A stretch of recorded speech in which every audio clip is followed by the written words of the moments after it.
What's up guys, it's Claudio from Visualmodo WordPress themes, and have you ever noticed into some blogs that you see the words counter and the time to read into articles?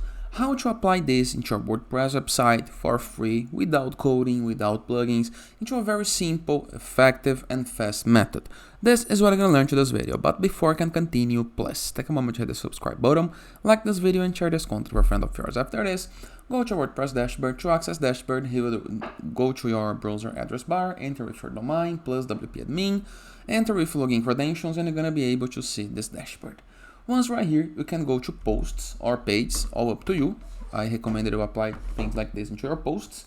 And on it, you can find the post where you would like to apply the words counter. In my case, it's gonna be this one right here, okay? All I have to do is click into this plus button to add a block, or hover the space between the sections, the blocks, and you're going to be able to see the plus button. Click and search for time. Just like this. We have time to read and we have words count.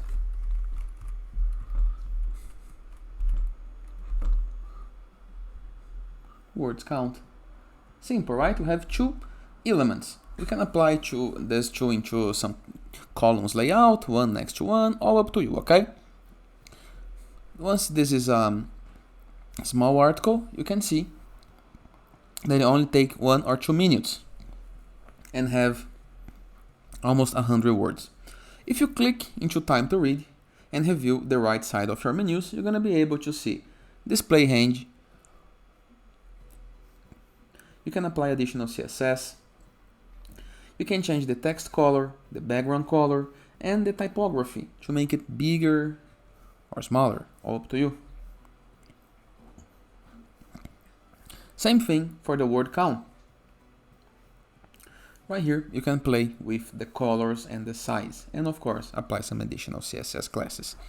After doing the change, all you have to do is review the upper right corner of the screen and hit the save or publish button, okay? And it is. I hope you guys enjoyed this video. Feel free to use the comment section below in the case that you have any question, and I see you guys tomorrow. All the best!